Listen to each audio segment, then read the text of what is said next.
Jadi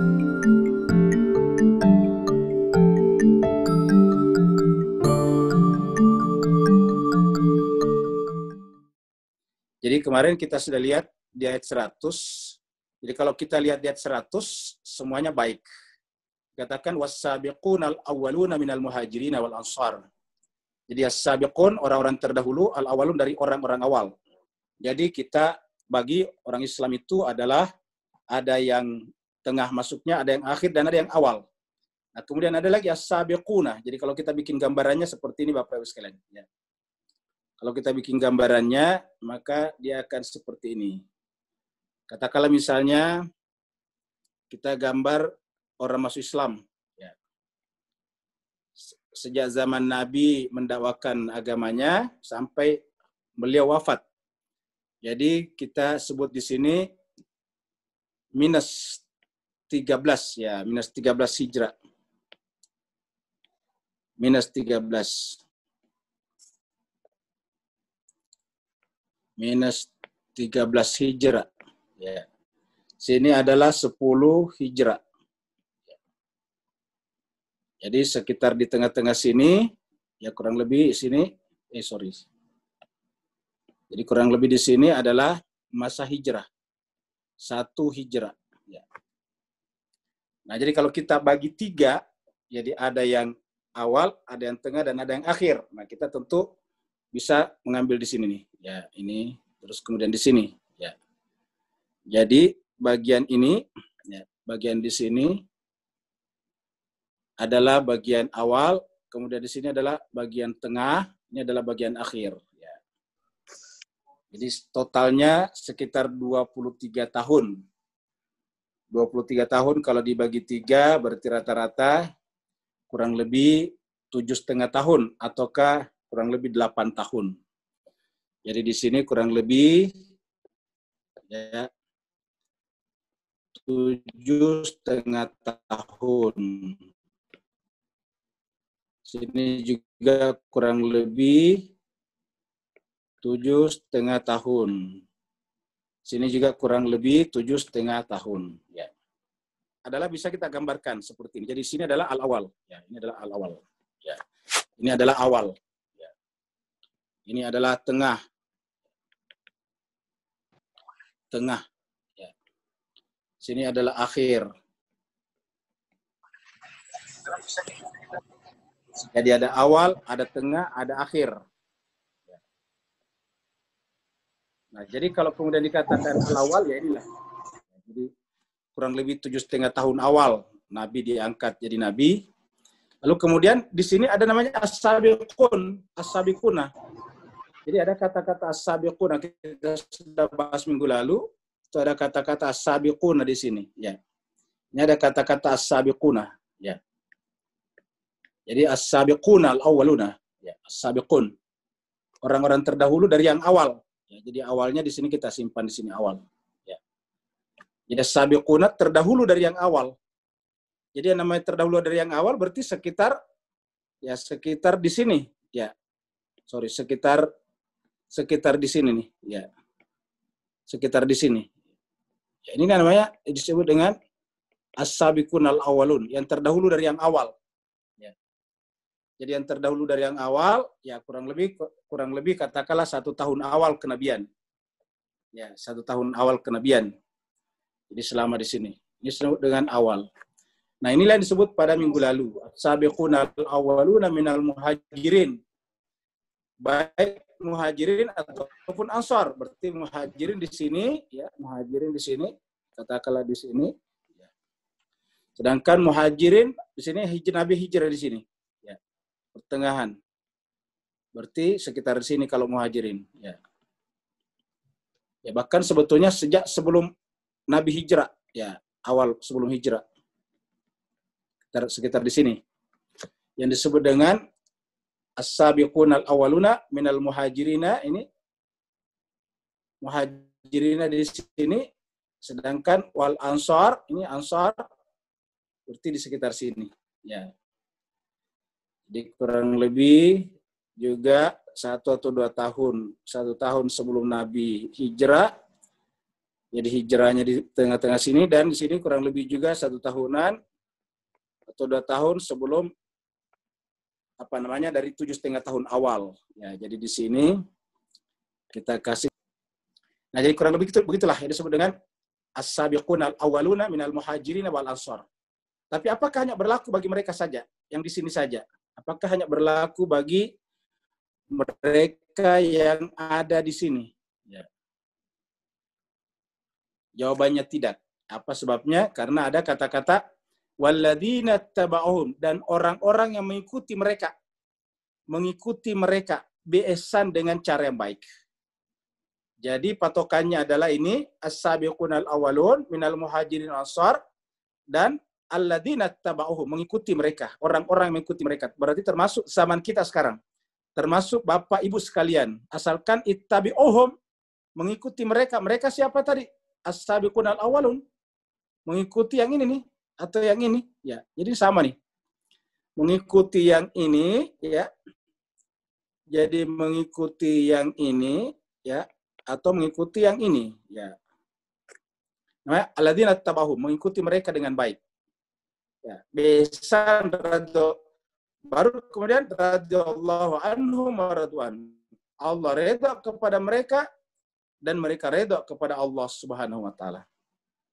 Dan jemaah sekalian, kalau kita komparasi dengan ayat lain, yang ada di sini dan yang ada di sini, ya, yang ada di sini dan yang ada di sini rata-rata orang-orang yang pada saat itu kebanyakan dari kalangan budak, orang-orang rendahan, ya.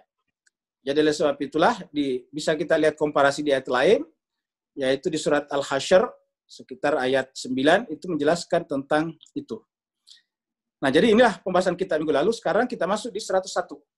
Jadi ini tadi as-sabiqunal awwalun, sekarang tetapi mengidealisasi, maka mengidealisasi bahwa semua yang ada di sini, ya, semua yang ada di sini, ya,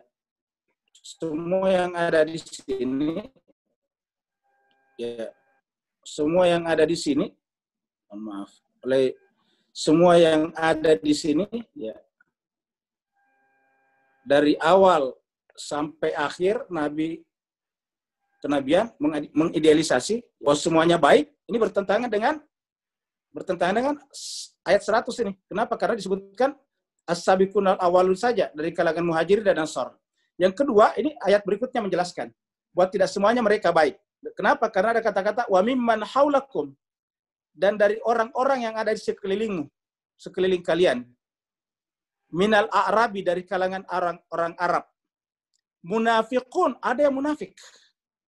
Jadi kata-kata al-Arab di sini kita artikan di luar Madinah. Ya. Jadi kata-kata al-Arab di luar Madinah. Ada apa di sana? Ada munafik. Jadi ada orang munafik di sana. Ini ayatnya. Wa min ahlil Madinah, tapi dikatakan juga dan di penduduk kota Madinah juga. Jadi bukan hanya orang luar Madinah, tapi juga min ahlil Madinah, penduduk kota Madinah. Jadi di sekitar kalian, di sekitar Nabi dan sahabat pada saat itu yang ada di Madinah, di sekitar kalian, dari kalangan Arab dan juga dari kalangan penduduk Madinah, ada apa? Ada munafiqun, ada orang munafik. Ini bentuk jamak munafiqun. Jadi ada munafiqun. Ya. Sampai dikatakan maradu ala nifaq. Kemunafikannya itu keterlaluan. Maradu ala nifaq, keterlaluan munafiknya. Ya. Jadi maradu ala nifaq. Maradu ala nifaq, keterlaluan munafiknya. La ta'lamuhum, kamu tidak tahu mereka.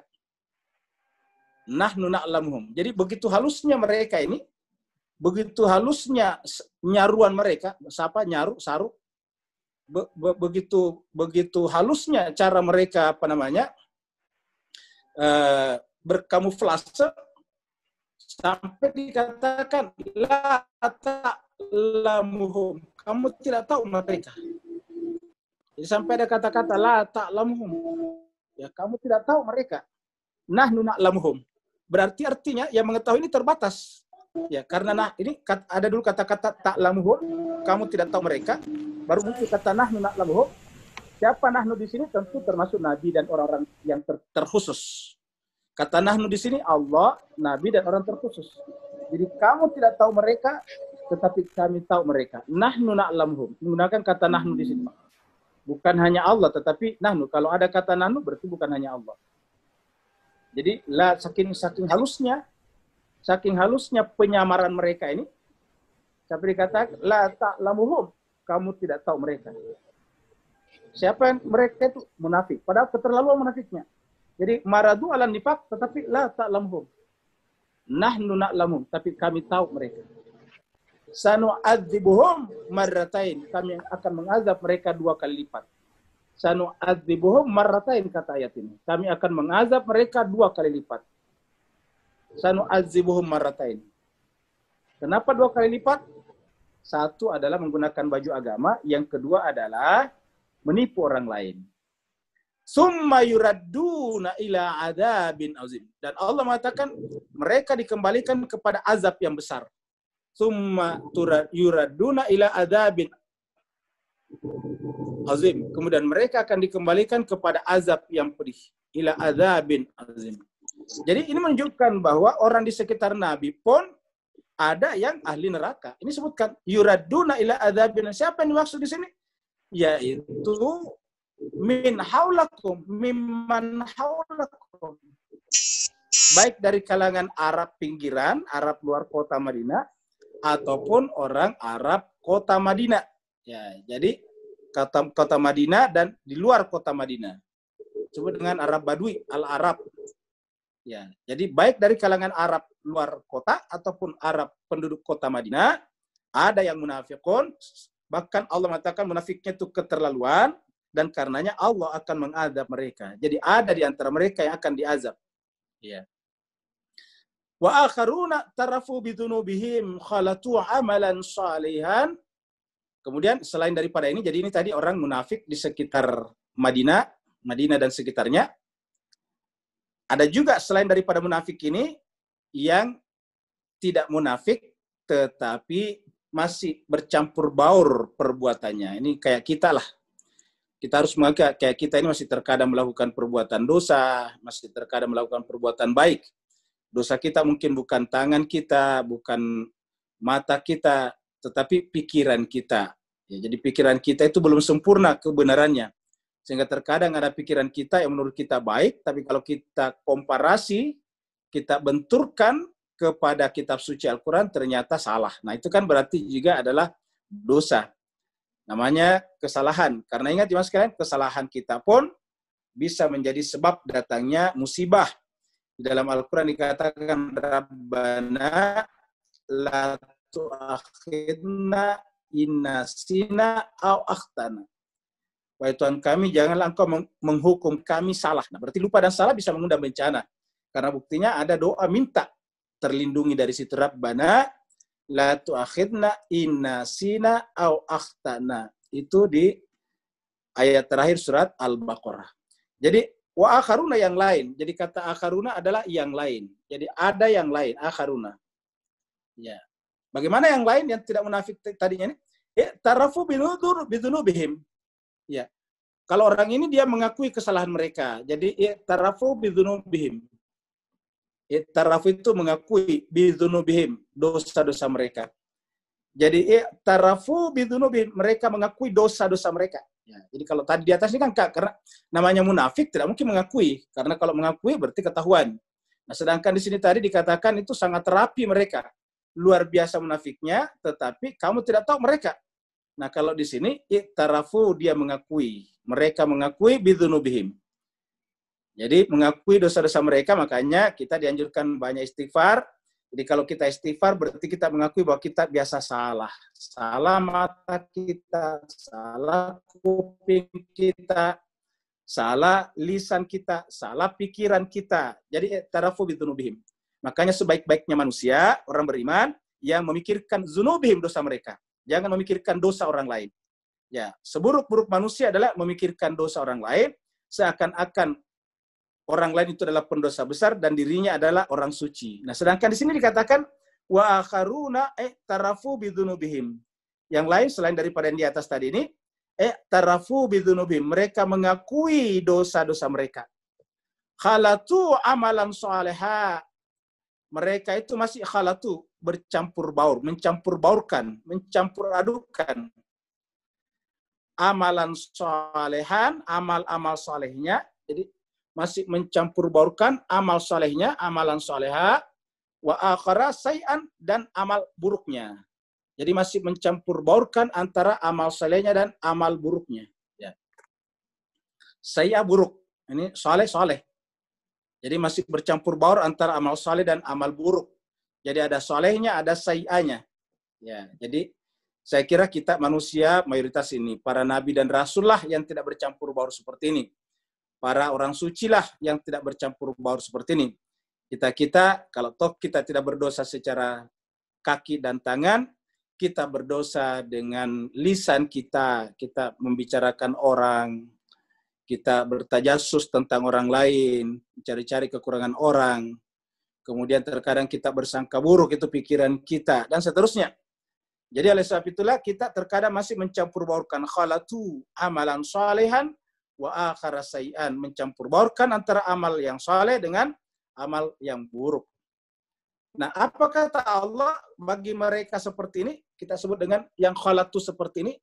Orang yang khalatu seperti ini, ya khalatu seperti ini, Allah mengatakan, asallahu, mudah-mudahan Allah ayyatuba alaihim, menerima taubat mereka. Jadi mudah-mudahan Allah saja. Jadi jemaah sekalian, kata mudah-mudahan ini kita tidak bisa memastikan. Jadi kita bukan domain kita, bukan wilayah kita untuk menentukan si A, si B masuk neraka, masuk surga. Kenapa? Asumsinya kita semuanya seperti ini, berpikir kita ini masih dalam keadaan buruk. Kita ini masih berpeluang masuk neraka. Itu sebabnya Bapak Ibu sekalian, di dalam Al-Quran kita mayoritas doa-doa meminta kita berlindung dari neraka daripada meminta masuk neraka, masuk surga. Dalam Al-Quran doa masuk surga itu jarang, 1-2, tapi masuk neraka banyak, berlindung dari neraka banyak sekali.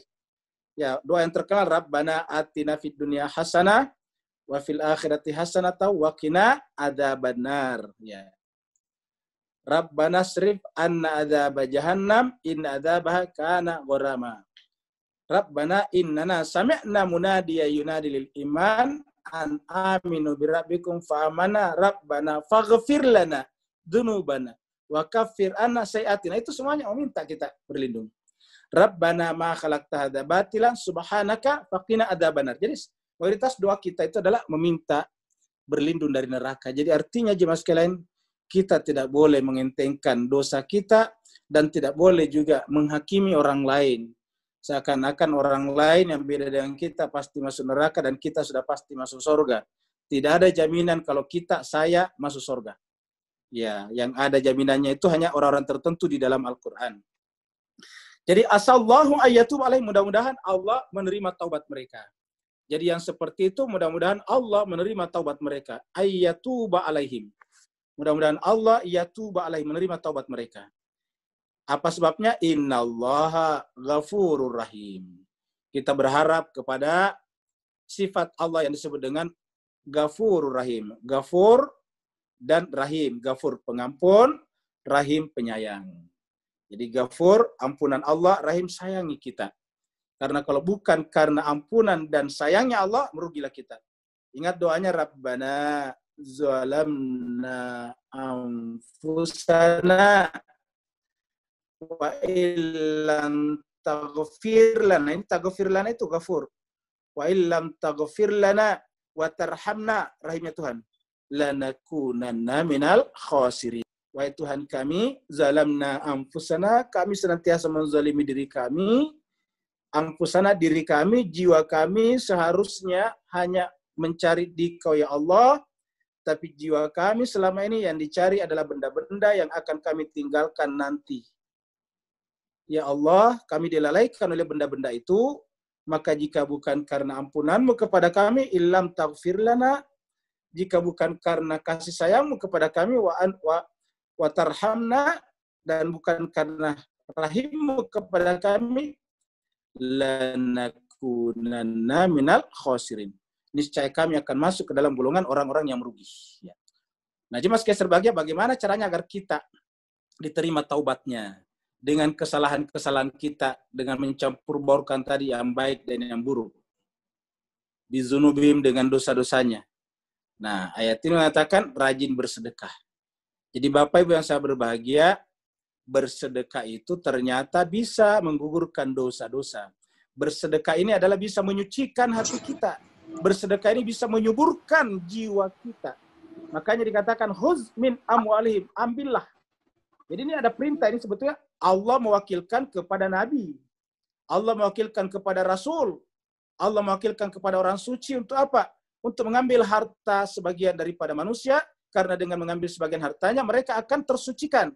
Mereka akan tutahhiruhum, dan mereka akan tertazkiyahkan atau tersuburkan jiwanya. Khuz, ambillah. Jadi kata kerja perintah. Ini khuz ini adalah fil amr. Khuz, ambillah. Min amwalihim, dari harta benda mereka. Amwalihim. Ambillah dari harta benda mereka. Untuk apa? Sadaqatan, sebagai sedekah. Ya, sebagai sedekah. Sedekah ada dua macam, ada yang wajib, ada yang sunnah. Yang wajib kita sebut dengan zakat, yang biasanya yang tidak wajib kita sebut dengan infak. Ada juga mengatakan zakat itu dua macam. Yang wajib disebut dengan sedekah, yang sunat disebut dengan infak. Jadi khuz min amwalihim sadaqatan, ambillah dari mereka sedekah mereka. Untuk apa? Tutahhiruhum. Tutahhiruhum. Untuk mensucikan mereka. Jadi supaya dengan itu kalian mensucikan mereka. Kamu Muhammad atau kamu mensucikan mereka. Jadi tutahhiruhum. Ya. Jadi tutahhiruhum. Wa tuzakkihim, dan juga tuzakkihim. Jadi perhatikan sekali, jadi sedekah dari harta benda kita, ya namanya sedekah itu kan dari harta benda. Ya, jadi sedekah dari harta benda. Ya. Jadi sedekah ini diambil dari harta benda. Ya.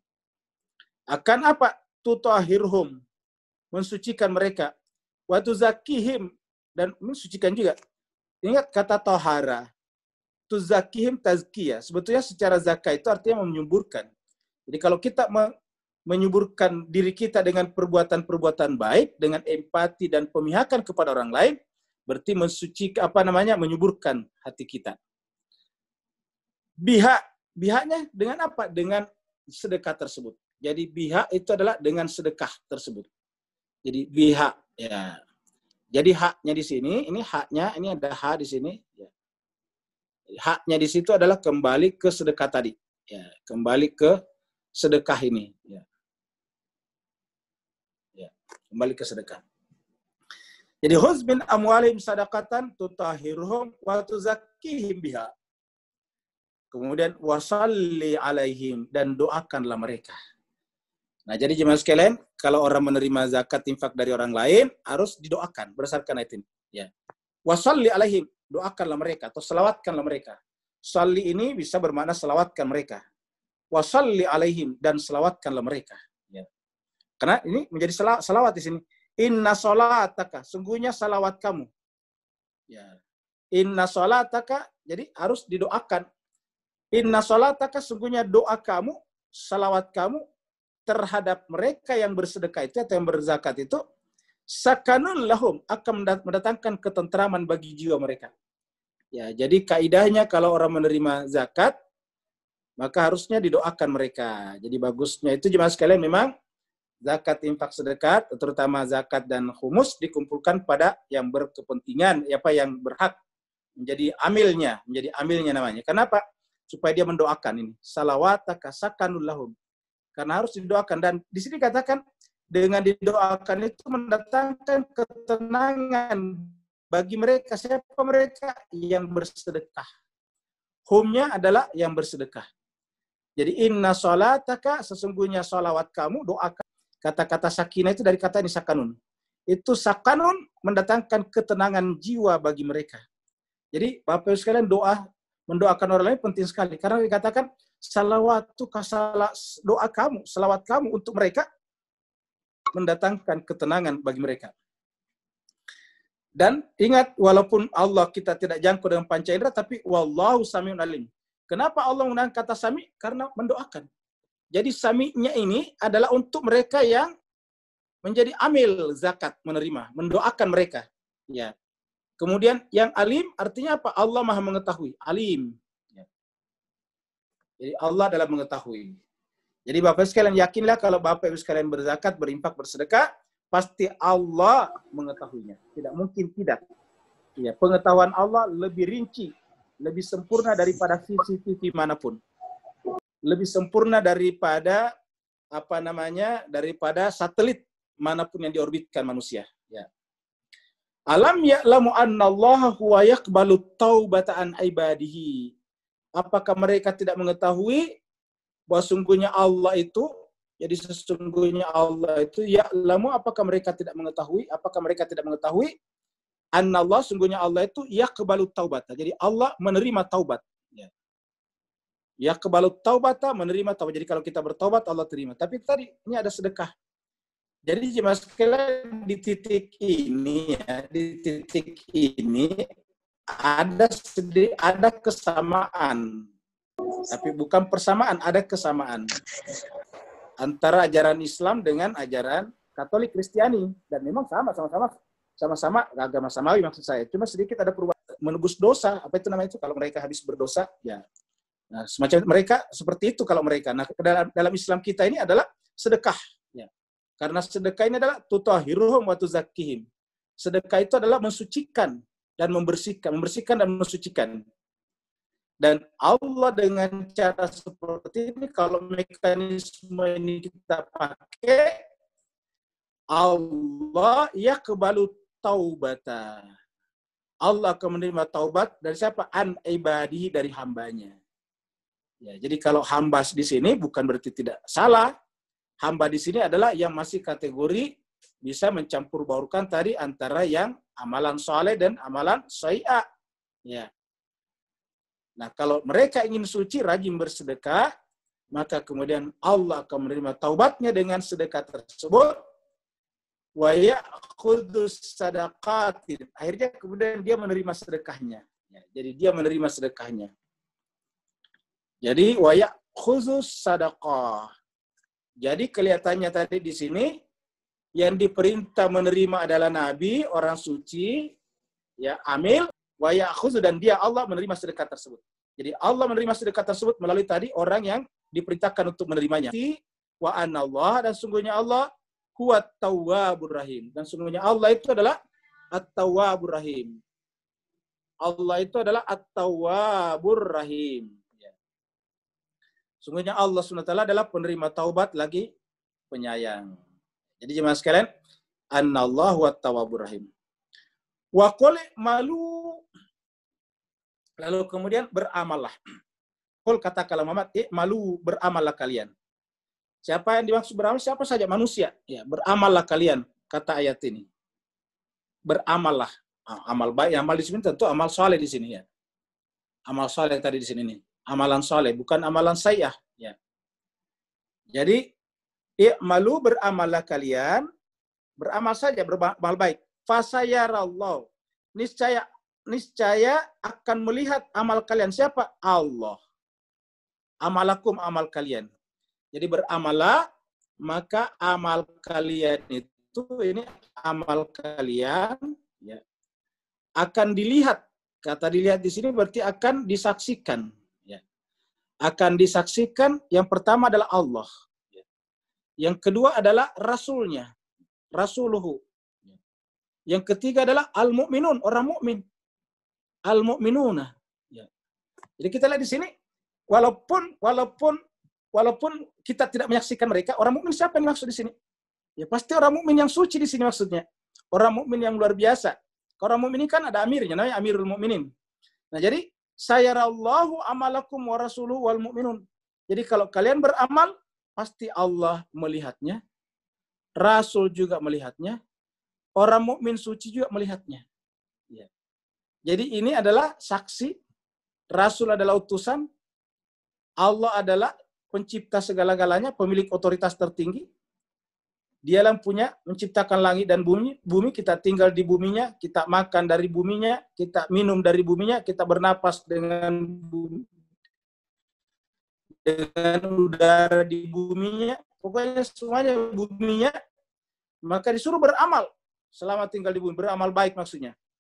niscaya Allah orang mukmin juga melihatnya. Jadi ini menunjukkan jemaah sekalian bahwa tidak ada istilah percuma.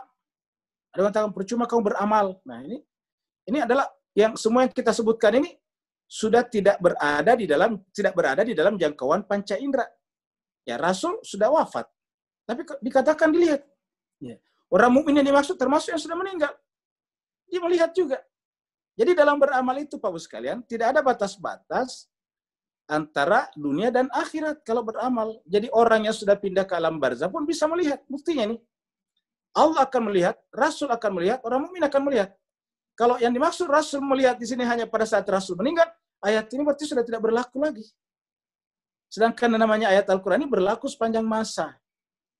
Buktinya kita sholat memberikan salam kepada Rasul. Assalamualaikum ya ayyuhan nabi wa rahmatullahi wa barakatuh. Kenapa? Karena Nabi pasti membalas salam kita. Walaupun kita tidak mendengarnya. Seperti ayat ini. Sayara Allah, Allah pasti melihat. Apa amalan? Termasuk yang antaranya amal memberi salam kepada Nabi. Ya. Memberi salam kepada orang mukmin. Di sini Assalamualaikum ya ayyuhan nabi wa rahmatullahi wa barakatuh. Assalamu alayna wa ala ibadillahi sholihin. Salam. Ya. Kenapa mereka bisa menjawab semuanya itu? Nah, kalau kita melakukan amalan seperti ini, wasaturadduna ila alimil ghaibi. Niscaya Allah akan mengembalikan saturadduna ila alimil ghaibi, kepada dia Allah yang mengetahui yang gaib. Nah, jadi dia tahu yang gaib. Jadi orang tua kita yang sudah meninggal, sudah gaib, bisa kita beramal untuknya. Ya. Karena dia tahu yang gaib. Yang gaib apalagi, terutama yang gaib lagi yang kita sudah bicarakan. Ya. Orang suci yang gaib. Wasyahada. Jadi bagi Tuhan tidak ada beda antara gaib dan syahadah. Bagi Tuhan. Ya, bagi kita berbeda karena kalau dia gaib tidak dilihat oleh mata, tidak didengar oleh kuping kita. Jadi wasaturadduna ila alimi. Alimi di sini maksudnya Allah. Alim yang mengetahui. Alimil ghaibi wasyahada fayunabbiukum, lalu kemudian diberitakan kepada kalian bima kuntum ta'malun, apa yang dulu kalian kerjakan di dunia. Bima kuntum ta'malun, apa yang kalian kerjakan di dunia. Wa akharuna, dan ada juga yang lain. Murjauna li amrillah, urusannya dikembalikan kepada Allah. Nah, jadi Bapak Ibu sekalian perhatikan ya, ada 3 macam ini ya. Ya, jadi ingat. Yang pertama tadi adalah ini. Ya, ini yang pertama tadi ya. Jadi kita tuliskan ini. Yang pertama ya. Ini ya. Jadi ini yang pertama. Yaitu yang jelas-jelas baik. Yaitu mengikut kepada as-sabiqun maaf ini salah ini ya. Ya, ini yang kedua ya. Ini yang kedua nantinya. Ya. Nah, yang pertama dulu di atas ini, yang pertama nih. Ya, ini yang pertama. Ini yang pertama. Yang pertama adalah as-sabiqun al-awwaluna minal muhajirin wal ansar, dan yang mengikuti mereka dengan baik. Nah, satu. Yang kedua, yang ini adalah buruk. Ya, di sekitar Nabi dia hidup sesama dengan Nabi. Tinggal bersama Nabi di Madinah. Tapi munafiknya tidak ketulungan. Nah, ini nomor 2. Ya. Ini sudah jelas, azabnya jelas. Ya, yuraduna ila adzabin azim. Ini yuraduna. Ya, kalau tadi kan yuraduna ila alimil ghaibi, kamu gitu. Kalau ini yuraduna ila adzabin azim, dikembalikan kepada azab yang besar. Yang ketiga, jemaah sekalian, ya. Yang ketiga ini adalah yang ketiga. Ya. Yang ketiga adalah ini, ya. Yaitu mencampur baurkan. Ya. Kalau ini tadi ini munafik, berarti totalitas hidupnya itu buruk. Kenapa? Walaupun kelihatannya beribadah, tapi hakikatnya ibadahnya itu hanya kamuflase saja. Kenapa? Karena hatinya munafik. Ya. Kita sudah terangkan sebelumnya apa namanya, di dalam hatinya ada nifak. Jadi munafik bahkan dikatakan maradu ala nifak, terlalu munafiknya. Di sini jelas adabnya adab yang besar. Ya. Kemudian yang ketiga, ya tidak baik amat, tapi tidak buruk amat juga. Masih mencampur baurkan antara yang baik dan yang buruk. Ya, kadang beramal soleh, kadang beramal sayyah. Ya, jadi mencampur. Tapi kelebihannya dia mengakui. Tarafu bidzunub, dia mengakui, tidak menyembunyikan. Ya, tidak mengaku suci, tidak menampilkan dia sebagai orang yang pantas diikuti, dan menyuruh orang mengikutinya, mendoktrin orang mengikuti berdosa. Tarafu bidzunubihim, mengakui dosa-dosa mereka. Ya. Apa kata Allah? mudah-mudahan Allah menerima taubat mereka. Kenapa mudah-mudahan? Karena memang Allah itu adalah Ghafurur Rahim. Kan berarti kalau kita lihat ujungnya ini, ya harapannya besar untuk masuk surga. Harapannya besar masuk surga. Jadi kalau ini tadi, ayat 100, sudah pasti masuk surga ini. Ini dikatakan, Zalikal Fawzul Azim. Ini sudah jelaskan ini. Ya, kalau ini sudah pasti masuk surga. Wa'adda lahum jannatin tajri tahtal anhar khalidina fi. Itu sudah jelas masuk surga. Ya, yang kedua, ini sudah jelas masuk neraka. Jadi perhatikan jelas pembagiannya. Jadi 100 sudah jelas masuk surga. 101 surat At-Taubah sudah jelas masuk neraka.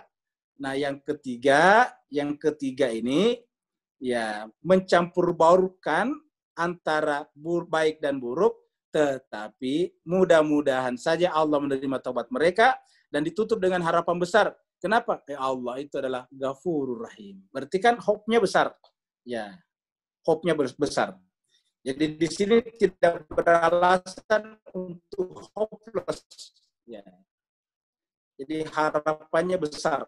Kenapa? Karena Ghafurur Rahim. Innallaha Ghafurur Rahim. Itu 102. Nah, kemudian juga sekali berbahagia bagi mereka yang masuk dalam kategori ini bagi mereka yang masuk dalam kategori ini itu bisa kemudian memperbaiki dirinya, mensucikan dirinya. Tutahhirhum wa tuzakkihim dengan cara. Kemudian jemaah sekalian berbahagia, ada lagi yang nomor 106 ayat 106. Berarti ini adalah yang keempat. Ya, jadi yang keempat. Jadi ini yang keempat ini 106. Ya. Jadi yang keempat ini adalah 106 ya. 4. Nah. Kalau yang keempat ini bagaimana jemaah sekalian berbahagia? Ya.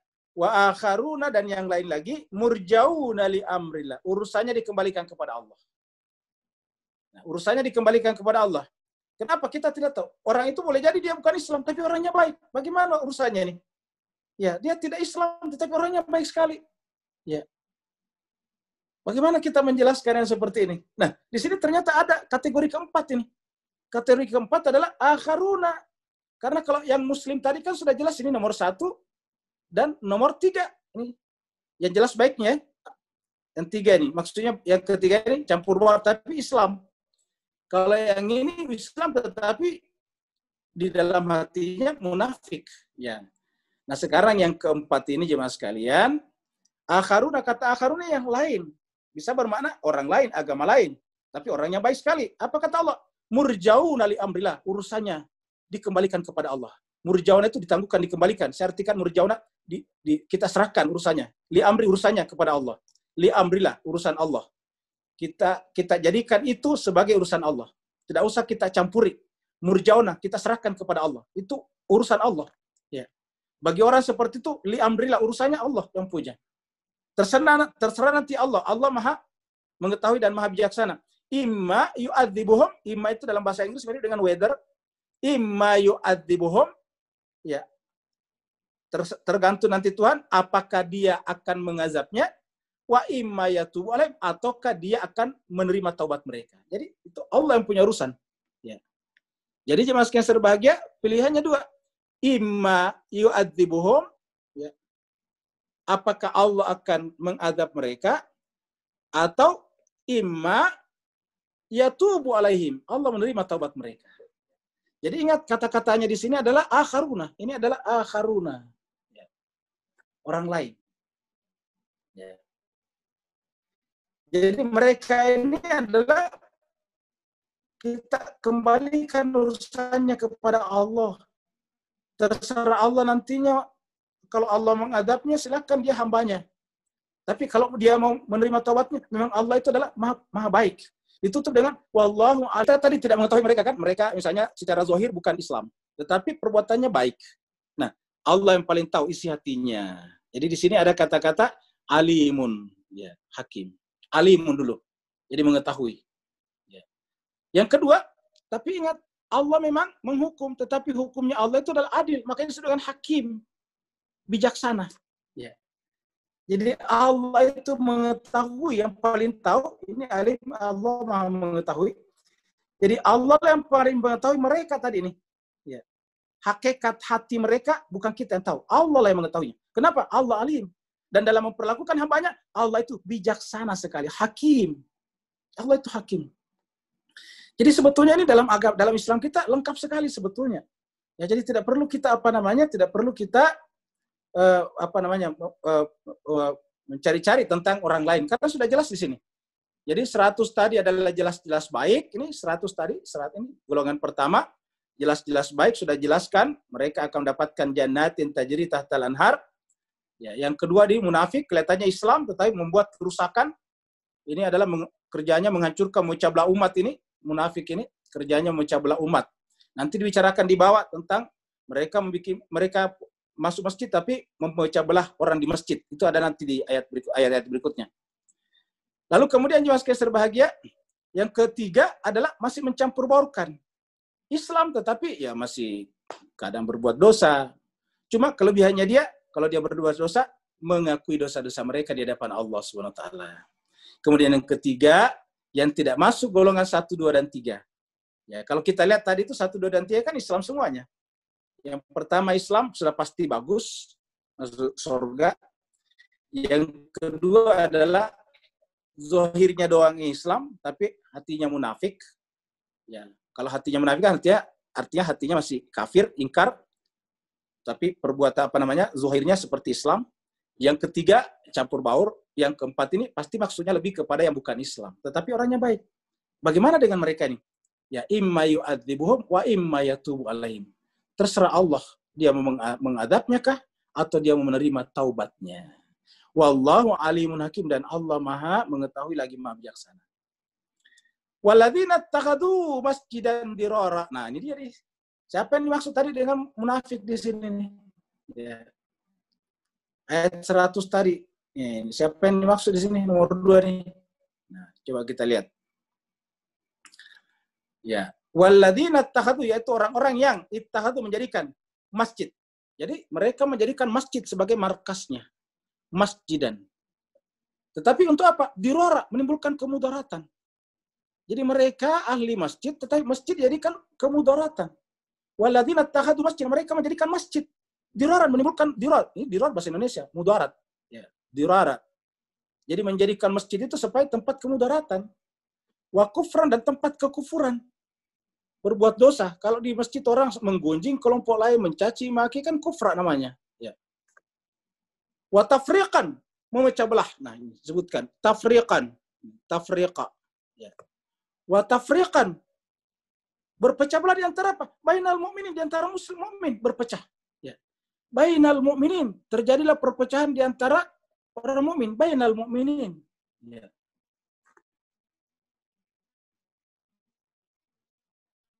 Jadi kelihatannya Islam, kenapa? Karena menggunakan masjid. Kalau masjid kan berarti Islam. Tetapi menjadikan masjid sebagai tempat diror, menimbulkan kemudaratan di antara kaum mukmin. Wa irsadan liman haraballah wa rasulah. Dan mereka sebetulnya dengan cara seperti itu membuat umat menjadi lemah, mengulur-ulur waktu umat Islam, menyerap energi yang begitu banyak. Akhirnya hakikatnya mereka itu hanya menunggu Allah menunggu orang-orang yang ingin menghancurkan agama. Wa irsadan liman haraballah wa rasulah.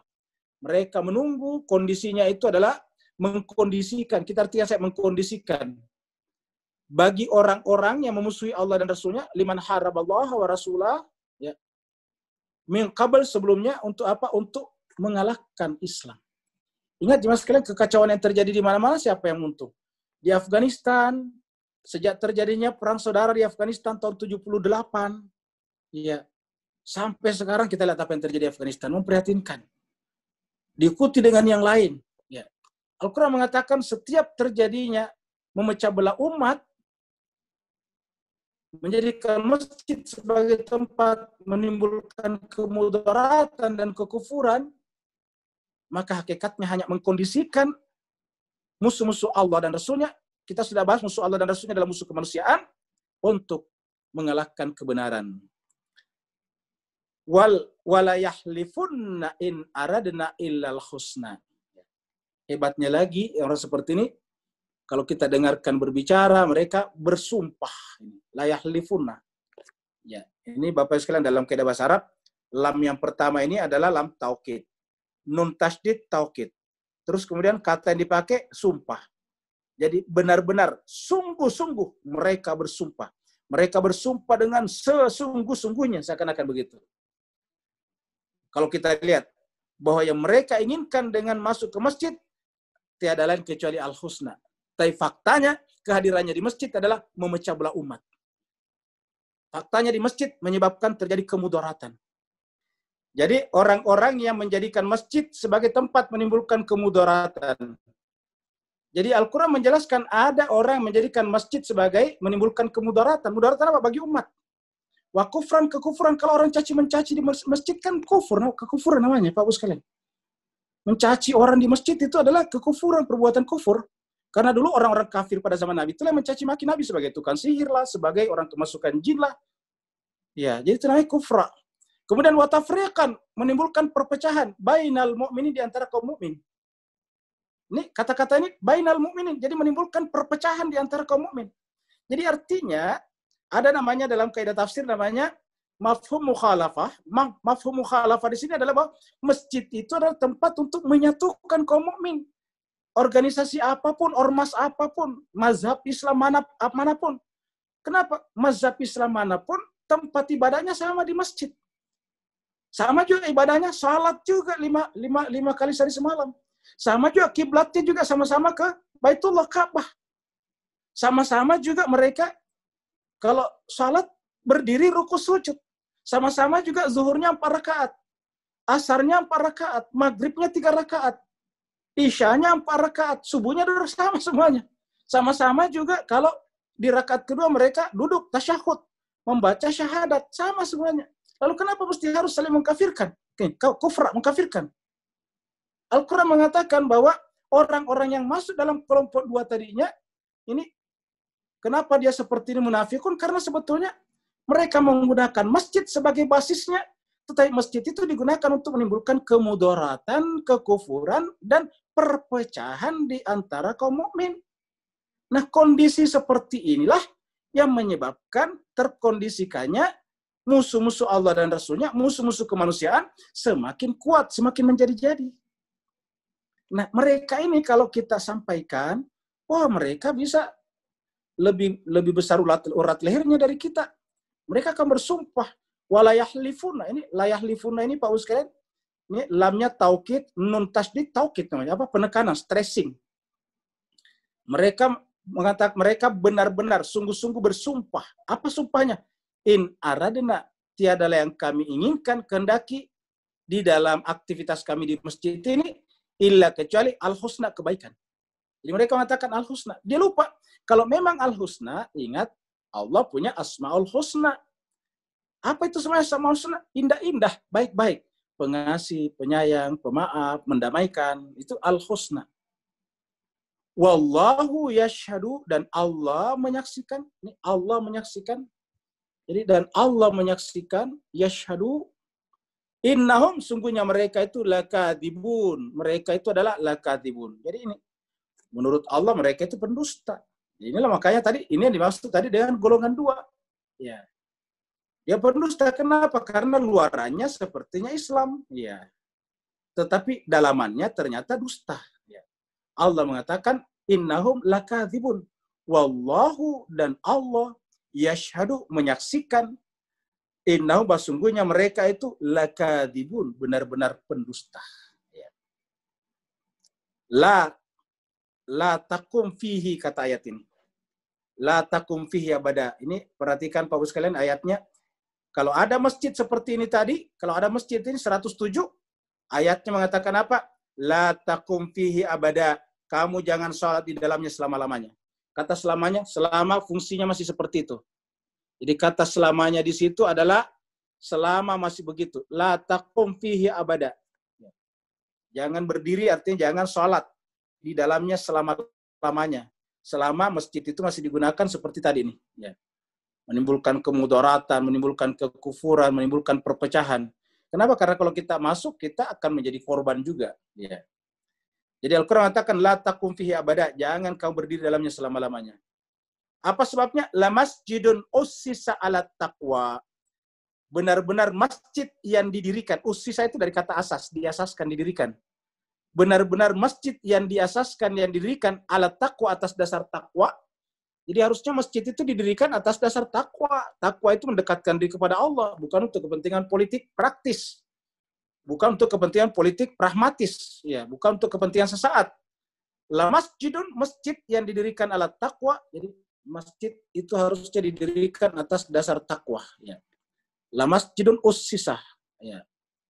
Jadi masjid yang didirikan atas dasar takwa min awal yaumin, sejak dari awal. Jadi memang ketika kata-kata min awal yaumin ini menjelaskan kepada kita bahwa siapa saja di antara kita yang berniat bangun masjid, niatnya adalah untuk kepentingan takwa, bukan untuk kepentingan sesaat, ya. Jadi awal yaumin artinya pada saat didirikan masjid itu tujuannya untuk takwa. Jadi masjid yang didirikan atas dasar takwa sejak awal, ahakku, lebih berhak, antakuma fihi, untuk kamu sholat di dalamnya. Jadi kalau kita mau masjid, cari masjid untuk kepentingan takwa. Berarti takwa itu tidak ada kaitannya dengan kemudaratan. Jadi orang bertakwa tidak mungkin menimbulkan mudarat bagi masyarakat. Orang bertakwa itu tidak mungkin menyebabkan terjadinya tindakan kekafiran. Apa itu kekafiran? Menumpahkan darah, menyebabkan orang akan berselisih pendapat terus-menerus, watafrikan, perpecahan terus-menerus, ya. Jadi la masjidun ussisa ala taqwa min awwal yaumin ahakku, lebih berhak, antakuma fi, untuk kamu salat di dalamnya, ya. Jadi masjid inilah yang paling cocok kamu salat di dalamnya. Ahakku antakuma fihi.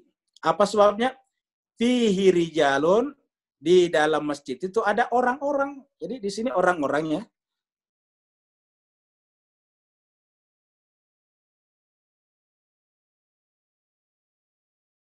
bahasa Arab kalau menjelaskan semuanya menggunakan bentuk laki-laki. Rijalun itu berarti orang-orang. Jadi di dalam masjid yang didirikan atas dasar takwa itu, jamaahnya, kita artikan jamaahnya itu, jamaahnya di dalam itu adalah yuhibbuna an yatatahharu. Mereka cinta, senang untuk mensucikan dirinya, ya. Jadi inilah fungsi masjid yang sesungguhnya. Jadi fungsi masjid yang sesungguhnya itu adalah membersihkan, mensucikan diri kita, ya. Bukan mengurusi orang lain. Jadi rijalun, di dalam masjid seperti itu, rijalun yuhibbuna an yatatahharu. Ya, di dalam masjid seperti itu ada orang-orang yang senang, yang cinta. Yuhibbuna itu cinta. Untuk apa? Yatatahharu, mensucikan dirinya. Jadi ceramah-ceramah di dalamnya juga yang menyejukkan, mensucikan diri orang, mensucikan hati manusia. Ya. Wallahu yuhibbul mutahhirin. Ditutup dengan pernyataan yang sangat penting.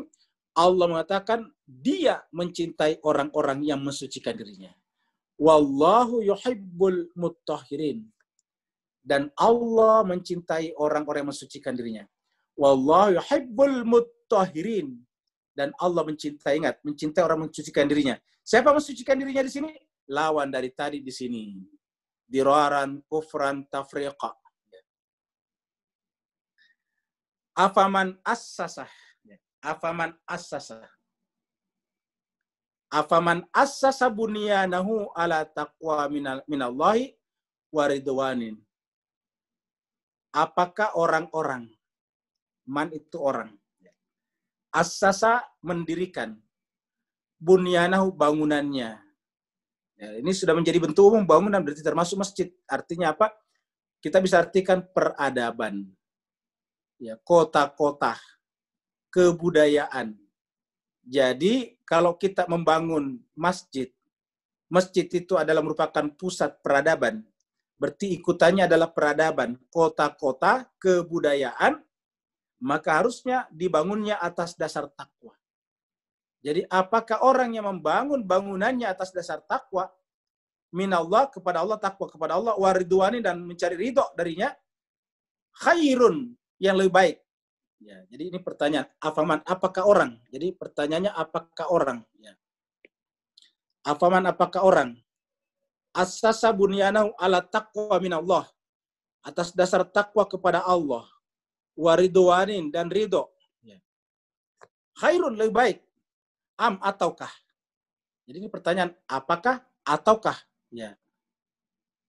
Jadi ataukah man assasa bunyanahu, ataukah orang yang mendirikan bangunannya ala syafa jurufin har, yang mendirikan bangunannya di tepi jurang api neraka. Jadi bunyanahu di mana? Ala syafa jurufin har. Ya, di pinggir jurang api neraka. Di pinggir jurang api neraka kita artikan di sini. Ya. Ala syafa jurufin har. Di tepi jurang yang gampang runtuh. Kata-kata jurang sini gampang runtuh.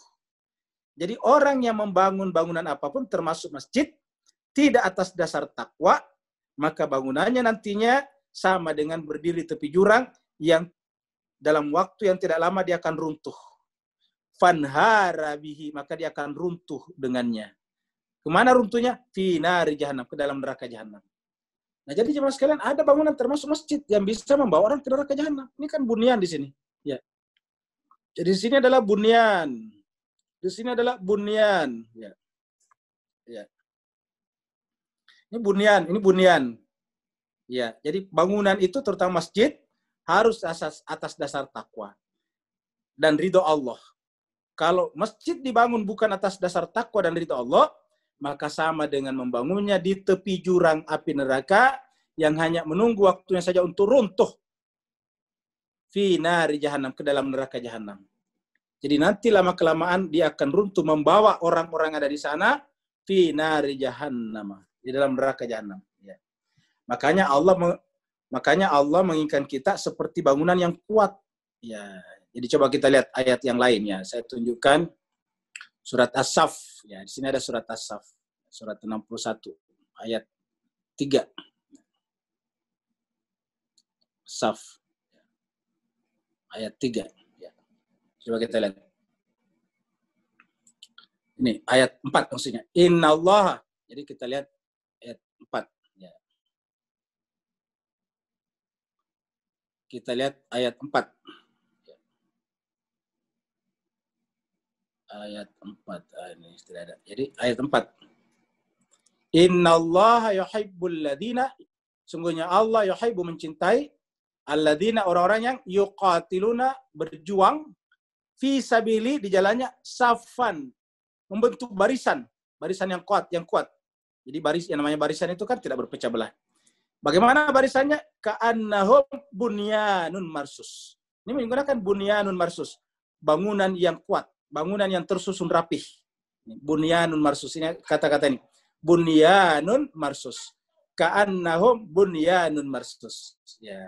Jadi bunyan itu harus apa? Marsus, tersusun rapi. Jangan kayak ini tadi. Bangunannya justru memecah belah umat tadi di sini. Ya. Ini. Bangunannya adalah tafriqan bainal mu'minin. Maka bangunan seperti itu tidak pantas dalam pengertian agama. Jadi wallahu la yahdil qauma zalimin, dan Allah tidak akan berikan hidayah, petunjuk kepada orang yang zalim. Jadi Allah tidak akan berikan hidayah kepada orang yang zalim. Ya. Wallahu la yahdil qauma zalimin. Jadi orang yang walaupun di masjid, tapi kalau menimbulkan perpecahan, ya namanya tetap zalim. Jadi kezaliman itu dilakukan dimanapun, kezaliman dilakukan di masjid, kalau itu memecah belah, ya zalim namanya. Ya. La yazalu bunyanuhumul ladzi banau ribatan fi qulubihim illa an taqatta'a qulubuhum. La yazalu, akan senantiasa bangunan mereka itu. Ya. Jadi la yazalu, akan terus-menerus menyaksikan bangunan mereka itu. Alladzi banu, yang mereka bangun. Ya, ribatan, penuh dengan keraguan dalam hati mereka. Jadi artinya apa? Bangunan seperti itu sebetulnya menimbulkan keraguan. Ini ribatan. Ya. Jadi menimbulkan ribatan. Riba itu keraguan, dari kata raib. Ya. Jadi la yazalu bunyanahum, bangunan mereka itu akan terus-menerus menimbulkan keraguan. Fi qulubihim, di dalam kalbu mereka. Akan menimbulkan keraguan dalam kalbu mereka. Illa antaqatta'a qulubuhum, kecuali antaqatta'a qulubuhum, kecuali kalau hati mereka seperti itu dihilangkan, dihentikan. Jadi memang ini persoalannya hati, Pak Bos sekalian. Lihat lagi di sini. Ya, qulubuhum. Ya. Kecuali secara harafiah itu taqatta itu dipotong. Jadi artinya hati seperti itu diamputasi kalau bahasa lainnya jemaah sekalian. Ibaratnya kalau misalnya kita, mohon maaf, misalnya kita kaki atau tangan kita kena penyakit yang tidak bisa disembuhkan dan dia akan merembet ke atas, maka dokter akan mengambil kesimpulan supaya penyakitnya tidak merembet ke atas, maka kemudian dia harus dipotong, diamputasi namanya. Dengan mengamputasi maka selesailah ya rembetan itu. Tidak merambat lagi tuh penyakitnya, lukanya ke atas. Nah, maka amputasi namanya. Nah, kata-kata taqatta itu adalah amputasi sebetulnya. Jadi ayatnya mengatakan bahwa illa antaqatta qulubuhum, kecuali kalau mereka mengamputasi hati mereka. Jadi hati yang buruk tadinya itu diamputasi. Hati yang memecah belah, hati yang menimbulkan kebencian, hati yang memprovokasi, hati yang menimbulkan mudarat harus dihentikan. Nah, kalau sudah memotong hati seperti itu, wallahu alimun hakim. Allah Maha mengetahui lagi Maha bijaksana. Sama juga misalnya di dalam penyakit manusia, kalau misalnya ada kanker usus, ya ususnya yang rusak kena kanker itu dipotong juga. Ya. Nah, begitulah juga dengan ini. Ya, jadi kalbu mereka itu harus taqatta'ah, harus dipotong. Ya. Hilangkan penyakit itu. Wallahu alimun hakim, dan Allah Maha mengetahui lagi Maha bijaksana. Nah, Bapak Ibu jemaah sekalian terbahagia, jadi ayat-ayat ini menjelaskan kepada kita sangat rinci apa yang harusnya kita lakukan dan apa yang terjadi di tengah-tengah umat Islam. Jadi benar-benar sebetulnya kalau kita baca Al-Quran, Pak Ibu sekalian, Allah menjelaskan kepada kita penyakit masyarakat kita, penyakit umat kita jelas sebetulnya kalau kita baca Al-Quran. Di mana masalah? Ternyata masjid juga. Selama ini kan kita menganggap masjid itu sakral. Ternyata tidak selamanya sakral. Karena masjid bisa dijadikan sebagai tempat untuk menimbulkan mudarat, kekufuran, dan tafriqan bainal mu'minin. Ya. Jadi inilah kenyataan yang dibicarakan dalam Al-Quran. Dan ya, kalau kita ingin memperbaiki umat, ya kita harus memakan pil ini walaupun bagaimanapun pahitnya. Ini kan pahit sebetulnya, karena kan masjid. Tapi ini disebutkan dalam Al-Quran. Ya.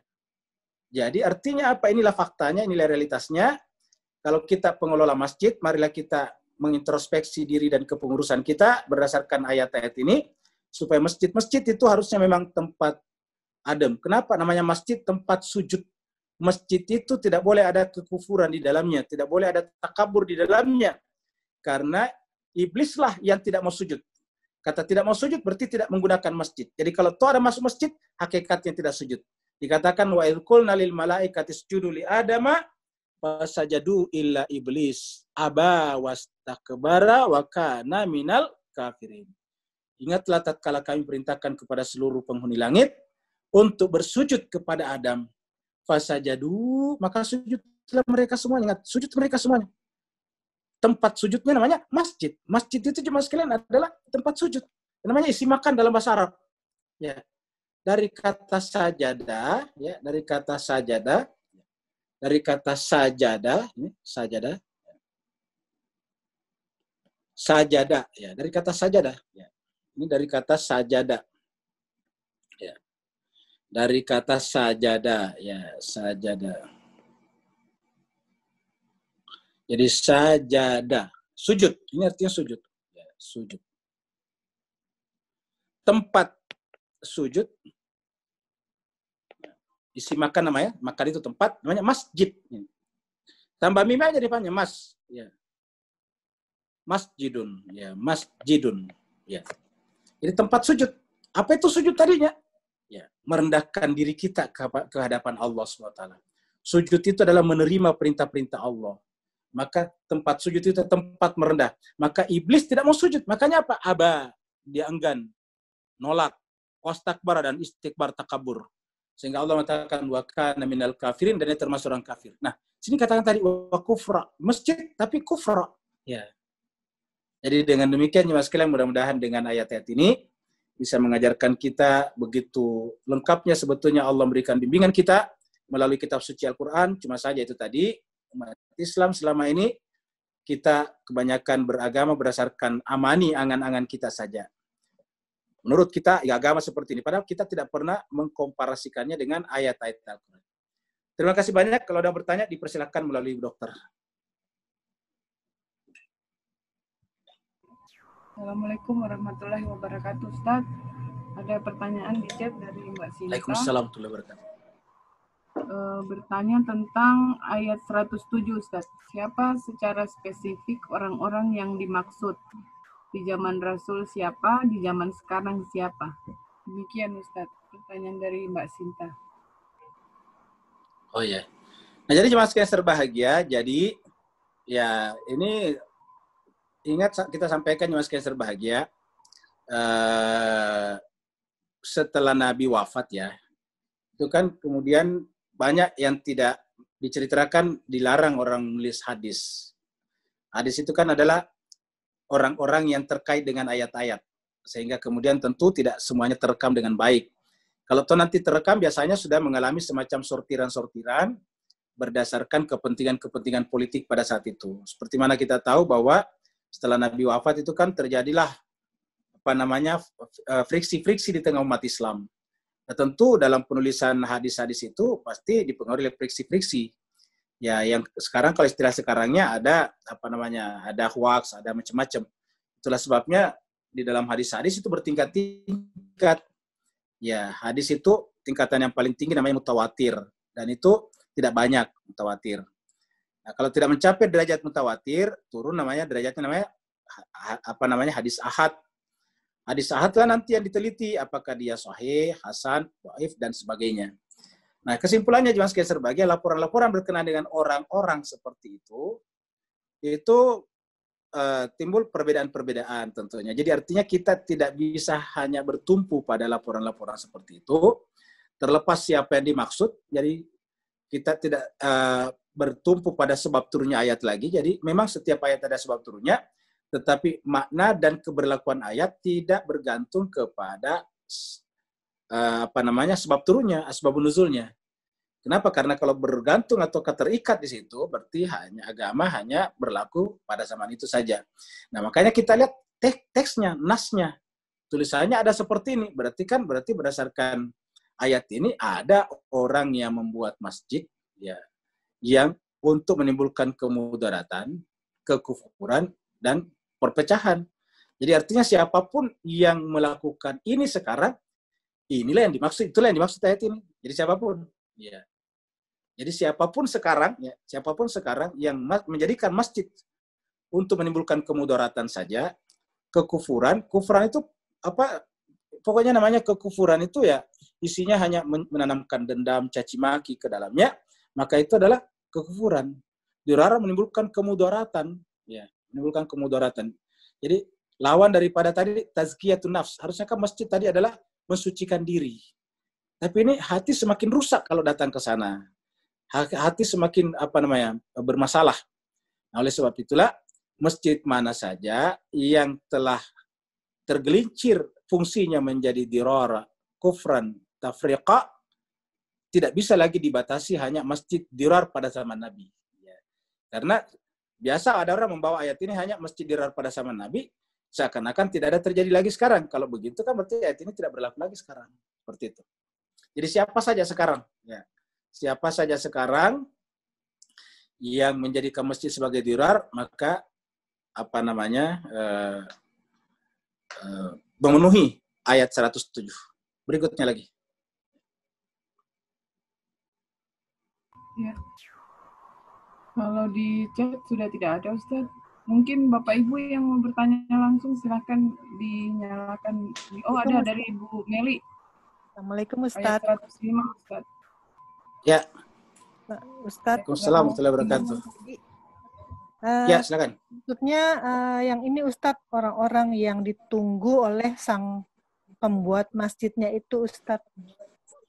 Itu kan yang harobun Allah, yang memusuhi Allah. Nah, yang ditunggu ini siapa Ustaz?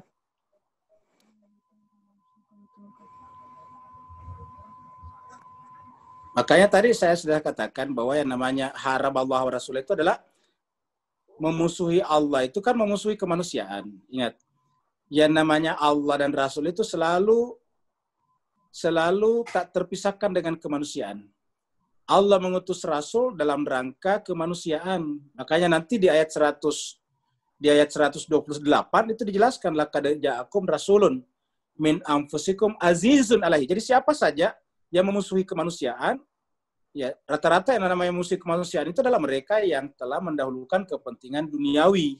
Karena demi kepentingan duniawi, keuntungan pribadi, keuntungan golongannya, mereka bisa menghancurkan kemanusiaan.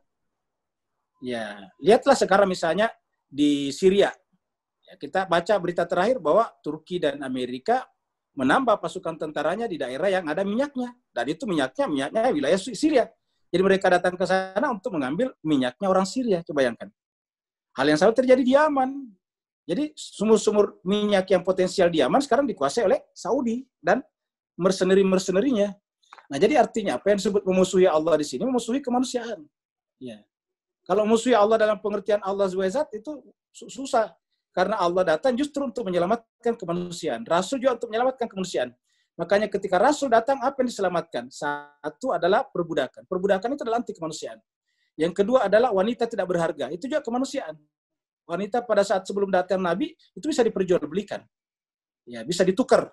Nah, itu Nabi datang menghilangkan. Jadi kesimpulannya, memusuhi Allah dan Rasul, memusuhi kemanusiaan siapa saja.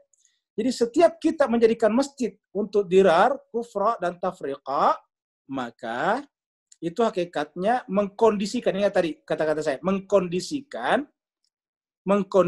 umat menjadi lemah, sedangkan umat Islam itu adalah tujuannya adalah untuk membela kemanusiaan. Ya, makanya dikatakan di ayat sebelumnya bahwa di ayat surat Al-Imran bahwa Islam itu dikeluarkan untuk kemanusiaan. Ya, ingat, untuk kemanusiaan. Saya ingatkan kembali ayatnya di surat Al-Imran ya, surat Al-Imran surat 3 ya. Ayat 110 ya. 110 ya. Ini dia. Kuntum khaira ummatin. Untuk siapa? Ukhrijat linnas, ini kata-kata ini. Ukhrijat linnas. Ya. Jadi Islam ini dikeluarkan untuk kemanusiaan. Jadi ukhrijat linnas. Kuntum khaira ummatin. Ukhrijat linnas. Jadi kita lihat Islam dikeluarkan itu adalah untuk kemanusiaan. Ya. Jadi untuk kemanusiaan. Nih, ukhrijat ini dikeluarkan. Untuk siapa? Kemanusiaan. Ya, kemanusiaan ini linnasi. Ya. Jadi dikeluarkan untuk manusia ini, kemanusiaan. Ya. Supaya apa? Supaya ta'muruna bil ma'ruf, mengkondisikan semua orang untuk berbuat baik dan mempersempit sesempit-sempitnya, kalau perlu ditutup serapat-rapatnya kemungkinan terjadinya kemungkaran. Jadi itulah agama Islam datang. Jadi Islam datang adalah mempersempit ini. Ta'muruna bil ma'ruf wa tanhauna 'anil munkar. Ya. Jadi ta'muruna bil ma'ruf, menyuruh, mengkondisikan orang untuk berbuat baik. Dan mengkondisikan orang untuk tidak berbuat mungkar. Mencegah. Mencegah itu bukan hanya melarang, tetapi membuat peraturan, membuat law enforcement yang menyebabkan tidak adanya kemungkaran. Ya, jadi menyebabkan tidak adanya kemungkaran. Tanhauna 'anil munkar. Mencegah manusia dari perbuatan mungkar. Jadi dibikin misalnya peraturan sedemikian rupa, dan kita berikan wewenang kepada aparat negara, polisian misalnya, untuk benar-benar menegakkan hukum secara baik, supaya tidak ada kemungkaran. Ya, wa tanhauna 'anil munkar. Ya, jadi kesimpulannya, Islam datang untuk melindungi kemanusiaan, dan pelindung kemanusiaan yang paling benar, yang paling tepat adalah legalitas. Legal, hukum. Law. Ya, jadi hukum. Nah, jadi makanya agama, din artinya hukum. Jadi din itu artinya hukum, peraturan. Ya. Jadi ukhrijat linnasi ta'muruna bil ma'ruf wa tanhauna 'anil munkar. Jadi kalau ditanyakan tadi Sinta, siapa yang dimaksud dengan yang ditunggu? Ya itu tadi. Karena pada zaman Nabi itu kan musuhnya Rasul cuma siapa? Orang-orang yang selama ini tidak senang Nabi muncul. Baik dari kalangan kafir Quraisy di Mekah atau wilayah-wilayah sekitarnya. Karena Nabi datang membebaskan perbudakan. Nabi datang mengangkat harkat martabat manusia. Nabi datang membuat negara berdasarkan peraturan konstitusi. Tadinya kan tidak berdasarkan raja, maunya raja. Jadi dulu itu tidak ada konstitusi. Pokoknya raja adalah konstitusi. Kata raja itulah peraturan. Nah, Nabi datang bikin peraturan. Nah, siapa yang disebut dengan harab Allah? Siapa saja. Ya. Yang tidak senang dengan peradaban. Civil society yang digagas oleh Nabi. Sekarang Meli tadi bertanya, silakan. Ya, pertanyaannya itu Bu Meli, salah satu cara ini apakah ada makna dalam ayat lain? 105 ini Meli, Apakah ada makna lain dari apakah ada makna lain dari kata fasayara melihat? Ya. Iya, melihat. Apakah hanya amal Ya. baik yang dilihat oleh Jadi, Allah dan ya. Rasul dan orang suci? Bagaimana dengan amal lain? Tentu saja semua dilihat. Maksudnya kata dilihat itu disaksikan, kata dilihat itu kan ini sebetulnya. Saya kira kita sudah mengerti. Kata dilihat itu artinya diperhatikan. Jadi Allah hanya memperhatikan amal baik kita. Ya. Nah, jadi jemaah sekalian, ini kata melihat itu contohnya gini. Kita orang seperti ini nggak dilihat. Kata nggak dilihat itu nggak dianggap ya. Jadi artinya apa? Perbuatan-perbuatan kita sebetulnya semuanya dilihat. Kata dilihat itu kan disaksikan. Tetapi makna yang terutama terkandung di sana adalah kebaikan-kebaikan kita. Yang dilihat, yang diperhitungkan Allah itu kebaikan. Karena kalau keburukan itu otomatis. Makanya ada ayat mengatakan bahwa Allah tidak akan nanya lagi nanti kepada para pendosa. Ya, anil mujrimin. Tidak ditanya lagi. Artinya perbuatannya itu otomatis menghukumi dirinya. Ingat ya mas kalian, pernah kita terangkan sebelumnya bahwa sebetulnya yang namanya hukuman itu bukan dari Allah, dari diri kita. Itu inherent dalam hukum-hukum. Contohnya, kita pernah terangkan dulu. Coba misalnya Bapak Ibu sekalian, pukulkan tangannya ke lantai. Ya kan otomatis sakit itu tangan. Nah, berarti sakitnya tangan itu adalah konsekuensi dari perbuatan kita sendiri. Kenapa mesti lantai ditinju? Tidak bersalah lantainya kan begitu. Jadi begitu kita tinju lantainya, sakit tangan kita. Nah, jadi semua perbuatan-perbuatan buruk otomatis include bersama dengannya hukumannya sendiri. Ya. Makanya sebetulnya hakikatnya bukan Allah yang menghukum kita. Ya, kenapa? Karena Allah itu kan maha baik. Yang menghukum diri kita itu adalah diri kita sendiri. Ini sebetulnya menjadi hukum lah semuanya. Contohnya saya kalau Bapak Ibu sekalian tidak percaya, coba lewat, baru lempar orang dengan batu. Pasti orang itu ngejar kita. Oh, bisa kita dibunuhnya tuh. Nah, berarti kan ketika kita dikejar orang, diganggu orang kan konsekuensi daripada perbuatan kita sendiri. Ya, kata guru sekolah kita dulu, kalau tidak pengen dicubit, jangan cubit orang. Ya, karena kalau kita cubit orang, orang itu akan cubit kita. Atau kata pepatah, siapa yang menebar angin, dia akan menuai badai. Kurang lebih begitulah. Nah, jadi artinya hukuman itu sebetulnya dari perbuatan kita. Jadi itu nggak perlu dilihat oleh Tuhan. Yang dilihat Tuhan itu adalah amal-amal perbuatan baik kita. Karena itulah nanti yang dilipat gandakan. Perbuatan buruk tidak dilipat gandakan. Dia diganjarkan sesuai dengan perbuatannya. Tetapi kalau perbuatan baik itu akan dilihat. Manja abil hasanati, siapa yang datang kepada Allah dengan satu kebaikan, maka Allah akan membalasnya dengan berlipat-lipat kali. Ya. Begitu. Ada lagi tadi, Bu Yeni tadi satu lagi ya. Ya. Oh iya. Bu Yeni satu lagi tadi. Tony angkat tangan dulu. Pertanyaan dari Bu Yeni tadi. Mas Tony dulu, Tony Prosto.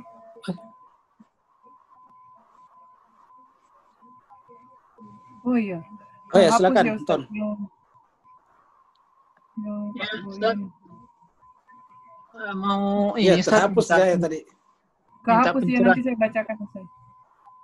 Minta pencerahan terkait dengan ayat yang khudz min amwalihim shadaqatan tutahhirum wa tuzakkihim biha itu Ustaz.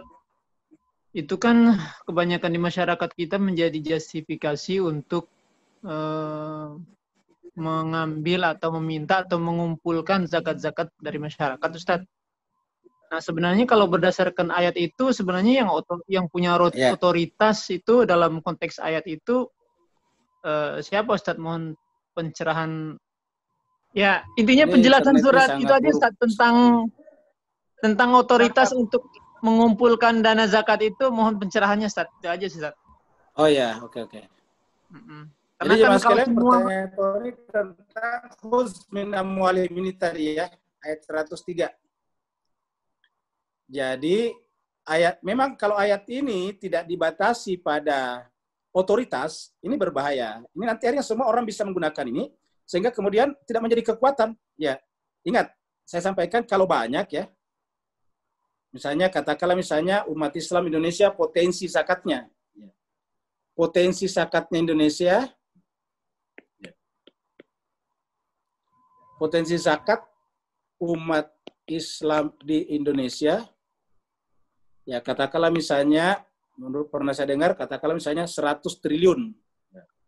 100 100 triliun ataukah berapa gitu, 10 triliun pernah saya dengar. Ya, kurang lebih ya katakanlah 10 triliun ya per tahun ya. Nah, jemaah sekalian, tetapi kalau ini ya, tapi kalau ini dibagi-bagi ya menjadi banyak, ini menjadi sangat sedikit, tidak potensial jadinya. Ya. Setiap daerah, setiap pemerintah daerah mengumpulkannya, kemudian setiap daerah ada lagi masjid-masjid mengumpulkannya, setiap yayasan-yayasan mengumpulkannya, akhirnya nanti terbagi-bagi hanya sekitar mungkin 10 juta, 50 juta, akhirnya kemudian tidak bisa menjadi suatu power, tidak bisa menjadi financial power, ya. Ini tidak bisa menjadi financial power, ya. Tidak bisa menjadi financial power. Ya. Ketika tidak bisa menjadi financial power, apa yang terjadi jemaah sekalian? Akhirnya kan intinya Islam itu kan intinya agama manapun itu kan ada pada sekolah agamanya. Karena kontinuitas regenerasi agama itu tergantung pada sekolah keagamaannya. Kalau sekolah keagamaan mandek, ya agama itu menjadi akan layu. Karena yang meneruskan agama itu kan agamawan. Nah, tetapi ketika tidak menjadi financial power, ya akhirnya kan orang yang masuk ke sekolah-sekolah agama akhirnya menjadi menjadi mahal juga. Ya, akhirnya apa yang terjadi? Harusnya orang-orang belajar sekolah-sekolah agama itu kan gratisan. Dari mana dananya? Dari sini financial power. Dari zakat. Nah, tetapi sekarang kita lihat bahkan setiap orang sekarang bikin rumah-rumah yatim, menerima zakat juga, kan begitu. Akhirnya kemudian banyak sekali terdiversifikasi.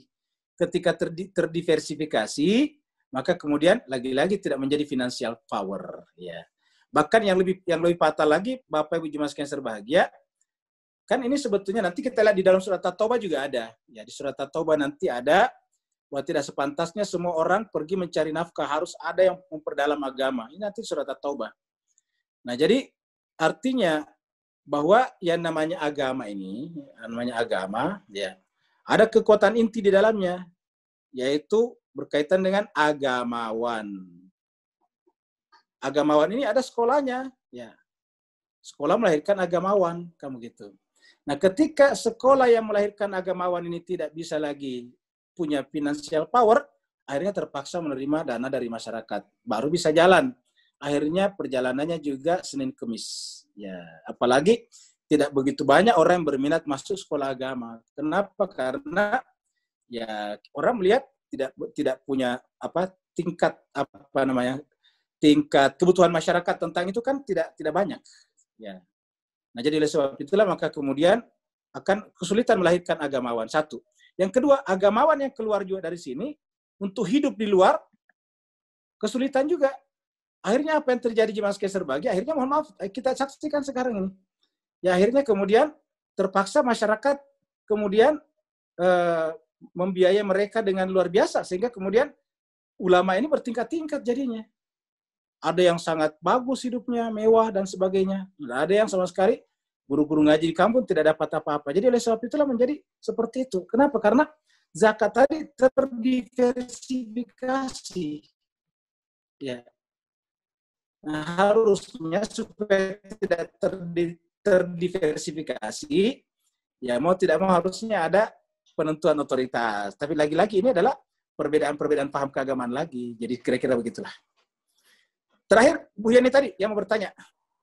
Saya sudah... Setelah Bu Yani, Pak Koko juga angkat tangan, Ustaz. Ya, Bu Yani tadi ada chatnya juga. Tadi Bu Yani tadi ada chatnya tadi. Iya, ada Ustaz. Izin bertanya Ustaz. Ya. Salah satu cara untuk membersihkan hati adalah dengan berzikir. Tapi saya pernah membaca zikir tidak akan berpengaruh kalau hati kotor. Mohon penjelasannya Ustaz.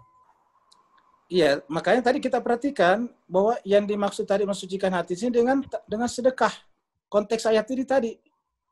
Ya, bahwa memang bisa zikir tapi konteks ayat yang kita baca ini sedekah tadi nih. Ingat tadi 103 nih.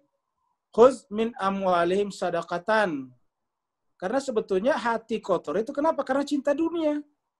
Bagaimanapun banyaknya zikir subhanallah, tapi kalau cinta dunia, subhanallah, tapi yang dilirik, lembaran-lembaran berwarna merah kan.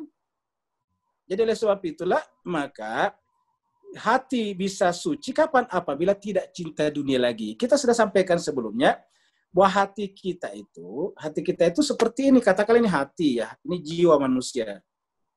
Ya. Jiwa manusia ini tulisannya Allah sebetulnya di dalam, ini Allah.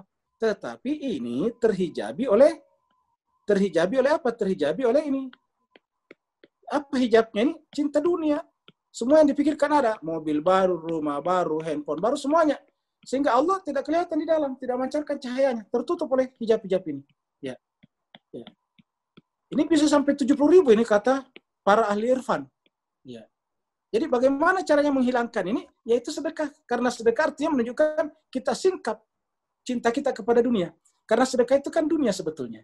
Ya. Jadi makanya konteks ayat ini tanpa menganggap bahwa yang dikatakan tadi bahwa ini salah, tetapi ayat ini mengatakan khudz min amwalihim sadaqatan.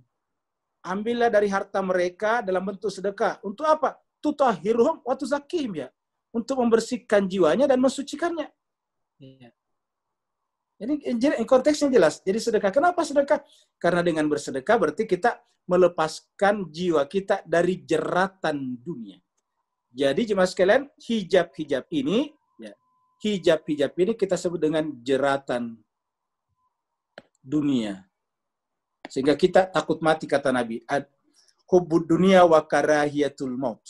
Dalam peristiwa Karbala 30.000 lawan 72 sederhana sebetulnya. Ahli dunia dengan ahli akhirat. Sederhana sekali. Ya. Kenapa 70.000 orang datang membunuh cucunya Nabi? Sederhana. Karena mereka mendapatkan hadiah. Ya, bayangkan kepala nanti itu semua diusung pakai tombak karena mereka dapat hadiah dari situ. Kan dunia sebetulnya. Ya.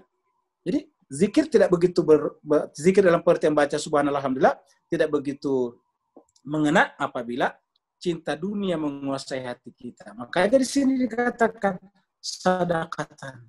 Ya. Ambillah dari harta mereka, ini tulisannya harta mereka sebagai sedekah untuk membersihkan jiwa mereka dan mensucikannya. Saya kira Bapak sekalian ada satu lagi pertanyaan dari Mas Koko tadi sebelum kita tutup. Pak Koko angkat tangan, terus ini ada Mbak Sinta juga di chat menyatakan bahwa jadi disimpulkan dari ayat 107 tadi di sepanjang masa selalu ada dua karakter yang bersekongkol. Satu orang munafik, satu lagi orang yang anti kemanusiaan. Begitu ya Ustaz? Betul ya. Itu yang harus kita tangkap sekarang. Ya. Itu yang harus kita tangkap. Selalu ada di sepanjang sejarah seperti itu. Ya. Jadi orang munafik itu bekerja sama dengan orang luar yang anti kemanusiaan. Ya, terus berikutnya lagi. Pak Koko silakan. Ya, Ustadz. Ya. Mungkin bukan pertanyaan ya, cuma kayak pengalaman saya nonton. Jadi selama ini setiap kali kajian Al-Quran menyebut orang-orang munafik. Orang menyebut orang munafik dengan saya selalu pikiran saya membayangkan kelakuan orang munafik dengan seburuk-buruknya menurut pengetahuan saya. Hingga satu hari saya nonton film Karbala riwayat Mukhtar di YouTube. Saya melihat gambaran kelakuan orang munafik itu lebih parah dan menjijikan dari yang saya bayangin. Padahal saya udah mikirin yang paling dalam, ternyata itu lebih parah lagi ya. Belum lagi sifat kesukuan yang mudah berubah dan berkhianat. Saya tuh jadi membayangkan betapa besar kesulitan Nabi Syiar Islam di tengah manusia Indonesia seperti itu. Dan saya juga sekarang bisa membayangkan bagaimana tekanan dan penderitaan Imam Ali menegakkan keadilan pada umat yang munafik, cinta dunia, mudah bergejolak, tidak stabil, penuh keraguan dan berkhianat gitu Ustaz ya. Itu aja sih. Betul. Dan itu semuanya Mas Koko kalau dikembalikan dengan satu penyakit sama, yaitu penyakit dunia sebetulnya. Cinta dunia. Iya. Mereka bisa dibayar. Nah, jadi makanya kata kuncinya di sini yang dikatakan Mas Koko tadi, kata kuncinya di sini nih. Ya. Jadi kata kuncinya di sini. Ya, inilah dia. Iya. Ya, kemudian di sini jelas-jelas. Jadi kalau kita lihat tadi dari 4 karakter tadi ini yang disebutkan secara jelas nerakanya yang nomor 2 ini. Ini coba. Yang pertama tadi kan jelas surganya nih. Jannatin tajri tahtal anhar. Yang kedua ini jelas nerakanya ila adzabin azim. Sedangkan yang ketiga ini tidak disebut neraka. Yang keempat juga tidak disebut neraka tadi. Ya, ini yang keempat juga tidak disebut neraka nih. Ya. Jadi yang disebutkan nerakanya secara jelas adalah orang munafik. Seperti yang Mas Koko katakan tadi. Dan disebutkan tadi munafikun maradu ala nifaq, keterlaluan munafiknya. Ya. Nah, jadi memang inilah penyakit sepanjang masa, dan kita lihat dan kita saksikan Timur Tengah sekarang sebetulnya begitu juga, Mas Koko. Sehingga kenapa Palestina tidak bisa menemukan kembali wilayahnya. Ya. Betul, Ustaz, betul. Saya kira Bapak sekalian cukup sampai di sini pertemuan kita. Mudah-mudahan ada manfaatnya dan kita semuanya diberkahi oleh Allah Subhanahu wa taala. Kalau kita salah, kita khilaf, Allah Subhanahu wa taala memaafkan kita, mendidik kita untuk mendapatkan yang lebih baik. Terima kasih. Wa'alaikumsalam warahmatullahi wabarakatuh.